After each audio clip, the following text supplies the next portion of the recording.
Welcome back to AU Family Channel, and thank you so much for being here. It truly means the world to have you as one of our loyal listeners. If our stories have ever touched your heart, we are so grateful that you keep coming back to spend this time with us. So find somewhere comfortable, take a slow, deep breath, and let us begin today's story, together. When I was 16, my basketball coach benched me for an entire season, and I hated him for it with everything in me. I was the best player on that team. Everyone in that gym knew it. And every single game, I sat at the end of the bench in a clean jersey while we struggled, while scouts watched, while my whole future seemed to slip away from me. I thought he was cruel. I thought he was jealous, that he was trying to break something inside me on purpose. 2 years later, I found out what was actually sitting in his desk drawer, and I understood that the man I hated was the only person in that building fighting for me. This is that story. Basketball was not a hobby for me. It was the whole plan. My mother raised me alone in a small unit above a laundromat, and she worked nights cleaning offices so that I could keep playing. There was no money for university. There was no fallback. There was a ball and a cracked court behind our building with a bent rim, and the belief that if I got good enough, somebody would pay for the rest of my life to happen. So I got good. By the end of my second year of high school, I was averaging 22 points a game. I was the best player at Riverton High, and I made very sure everybody knew it. That summer before my junior year was the hardest I have ever worked at anything. I got up at 5 in the morning. I ran the hill behind the cemetery until my legs shook. I shot 500 jump shots a day in the heat, counting out loud, alone, with nobody watching. My mother used to leave a bottle of water on the step for me before she went to sleep, because she was going to bed right as I was going out.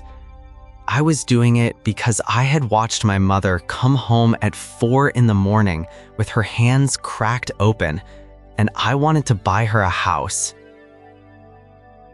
Then Coach Whitaker came to Riverton. He was about 60, gray, and built like a door. He never yelled, and he never smiled much either, which somehow made him scarier than any coach who screamed. He had this odd thing about him. He never sat down, not once. Every practice, every game, he stood at the end of the bench with his arms folded, and every so often he would press a hand into his lower back for a second, and then keep standing. The other kids joked that he was too proud to sit. I did not think about it at all. I had bigger things on my mind.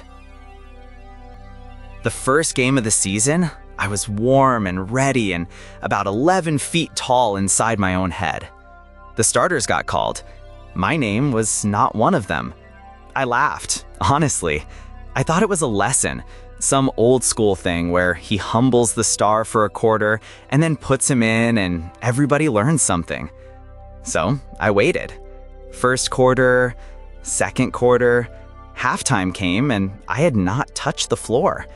Third quarter, fourth, the buzzer went, and I had played 0 minutes in the first game of the most important season of my life, and my jersey was still folded sharp at the shoulders. I told myself it was 1 game. Then it was 2. Then it was 5. He played Daniel Osei, who was a good kid and a decent player, and nowhere near me. He played a sophomore who could barely finish with his left hand. He played everybody. He did not play me. And here is the part that made it unbearable. I still had to be there. I still had to come to every practice, run every drill, tape my ankles, sit on that bench in full uniform for 2 hours, and then get on the bus home, having done absolutely nothing. being useless in public, over and over, in front of the whole town. After the 5th game, I finally went to him. I remember standing outside his office with my heart going like a drum, rehearsing the mature version of the question. He was at his desk. I asked him if I had done something wrong. I asked him what I needed to fix, and told him I would fix it, whatever it was, tonight. And he looked up at me for a long moment with a face I could not read at all. And he said, "You are not playing this season." And I waited for the rest of it. There was no rest of it. He looked back down at his papers, and that was the entire conversation. You have to understand what that does to a 16-year-old in a small town. Everybody had an opinion. Kids in the hallway asked if I got caught with something. Somebody started a rumor that I had failed a drug test. Somebody else said I had mouthed off. A man I did not even know stopped me outside the shops and told me it was a shame what had happened to my game, like I had lost it. And the worst was the pity. People I had impressed my whole life started looking at me the way you look at a dog tied up outside in the rain. My mother started acting strange around the same time, and I was too angry to notice properly. She stopped asking me how the game went. She used to ask before I even got my shoes off. Now she would just look at me carefully when I came through the door and then talk about something else. One night, I heard her on the phone in the kitchen, low, and when I walked in, she hung up fast and said it was work. I remember thinking she was embarrassed of me. That is what I decided it was. I decided my own mother could not bear to talk about how badly I was failing. So I did the only thing I knew how to do. I went to war in practice. I played like I wanted to hurt somebody. I dropped 40 in a scrimmage. I blocked Daniel so hard, the ball went into the 3rd row, and I stood over him, breathing, staring at Whitaker the whole time, saying without saying it, "Look at me. Look at what you are wasting." And Coach Whitaker just watched with his arms folded and his hand on his back. And on Friday night, he called the starters, and my name was not one of them. And I sat down on that bench and felt something in me go quietly rotten. That is when the hate came in properly. Real hate. The kind that sits in your chest and keeps you awake. I built entire theories about him. He had a problem with me. He was punishing me for being better than his precious system. He had been a nobody player and could not stand a kid who was going somewhere. I said things about that man in the locker room that I am ashamed to repeat now. And the more he refused to explain himself, the more the silence looked like proof. If he had a good reason, he would say it. He said nothing, so he must have had no reason. In January, the scouts came. 2 of them, from the state colleges, sitting up in the bleachers with their folders, exactly the men my whole life had been built to impress. My mother came too, in her cleaning uniform, straight from work. I warmed up like my hair was on fire, and Coach Whitaker read out the starters, and my name was not among them, and I played 0 minutes, again, in front of the only 2 men in the world who could have paid for my future. I watched them close their folders at halftime and leave. That was the night something in me actually died. I stopped speaking to him after that, completely. He would say my name in practice, and I would look through him like he was fog. He gave me instructions, and I did them slowly, just late enough to be an insult. My best friend Theo told me to let it go, that I was only hurting myself. that Whitaker had never once said a bad word about me to anybody. And I told Theo he did not understand, that his life was not being taken away from him one Friday at a time by a man who would not even give him a reason. I was so completely certain that I was the wronged one. In February, I quit. I did it on a Tuesday afternoon, and I did it loud. I emptied my locker into a bag while everyone was still getting dressed, and I said to the room that I was done playing for a man who hated me. Nobody stopped me. I walked out the double doors into freezing rain and stood in the car park shaking, waiting for the relief. And it never came. What came instead was the picture of my mother's hands. I thought about telling her I had thrown away the only plan we had. I sat on a wet gutter for about an hour and cried like a little kid. Coach Whitaker came out to me. He did not have a coat on. He stood there in the rain for a while, saying nothing, and then he said, "Finish the season." And I laughed at him, actually laughed, and I asked why, since I was clearly not good enough to play 1 minute. And he said, "Not for basketball, for you. Finish something you hate finishing." And then he said one more sentence, quietly, that I did not understand for another 2 years. He said, "One day, you are going to be very angry at me, and I would rather that than the other thing." And then he went back inside. I finished the season on that bench. 22 games, 0 minutes. On the last night, when the gym was empty and the lights were half out, I went to his office to hand in my uniform and to tell him, finally, exactly what I thought of him. I had the speech ready. I had been writing it in my head all winter. And he let me say the whole thing, every word of it. I told him he was a bitter old man who had ruined the one thing I had. And when I ran out of air, he opened his desk drawer and put a brown envelope on the desk between us. It had my name on it. It had been opened. It was dated the 14th of October, before the season had even started. Inside were the results of the physical that every player has to do, and a report from a doctor at the hospital, and 2 pictures of the base of my spine. There was a crack across a small piece of bone at the bottom of my back, a stress fracture from the running, from the jumping, from 500 jump shots a day all summer on concrete. The report said that if I kept playing on it for a season, the damage would likely be permanent. Not a bad back, permanent. I stood there, holding those pictures, and I could not make my mouth work.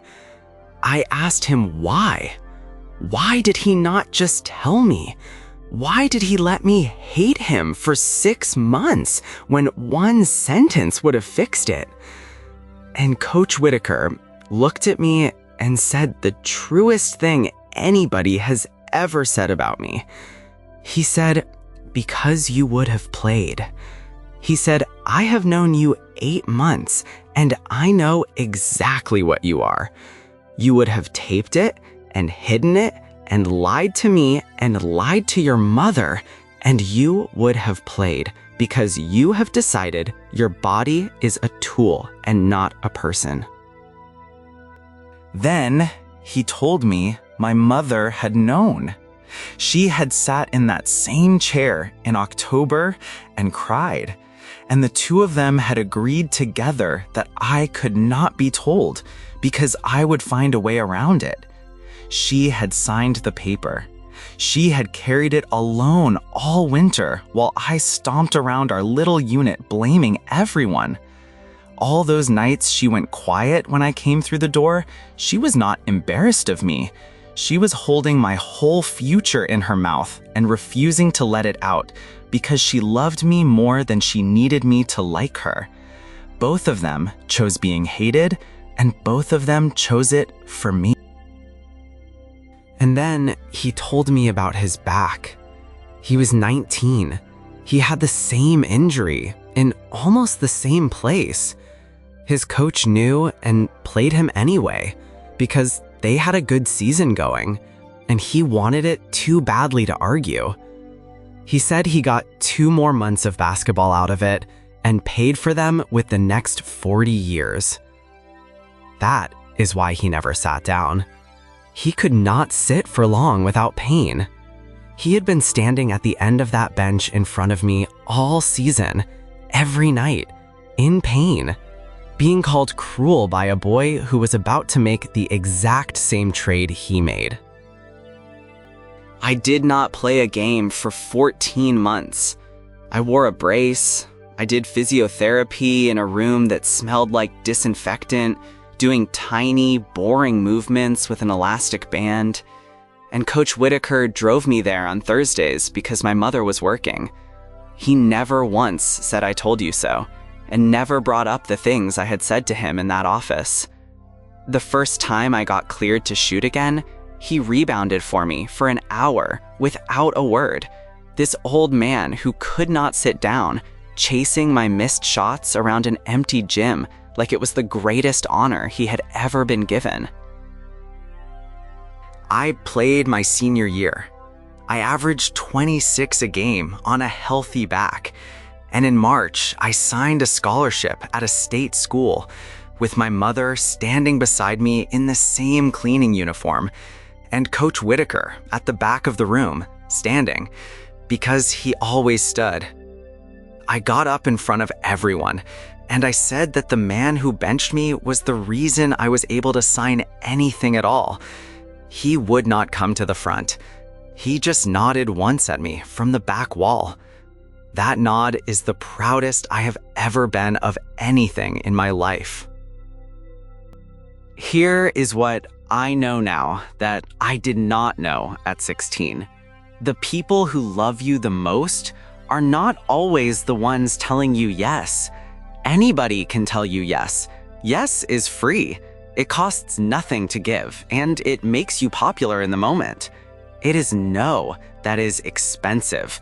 No is the one that gets you hated and misunderstood and screamed at in a rainy car park by a kid who thinks you are ruining him. Coach Whitaker could have played me and been loved for it. He chose to be the villain of my whole junior year instead, and he did it on purpose, silently, so that I would still be able to walk at 40. So when somebody in your life is telling you no, and it burns, and it feels personal, and you are certain they are against you, I want you to slow down for 1 second and ask the question I never asked. What if they can see something I cannot see yet? Not everyone who blocks your road is your enemy. Some of them are standing there because they already know what is around the corner. And a person who is willing to let you hate them quietly for a whole season without ever defending themselves is not a person who hates you. That is what love looks like when it does not care about credit. Thank you so much for watching this story all the way to the end. It genuinely means the world to me that you stayed. If this one hit you somewhere real, please give it a like and subscribe to AU Family Channel, where a brand new story is waiting for you every single week. And remember, the people who tell you no are sometimes the ones fighting hardest for you. I will see you in the next one.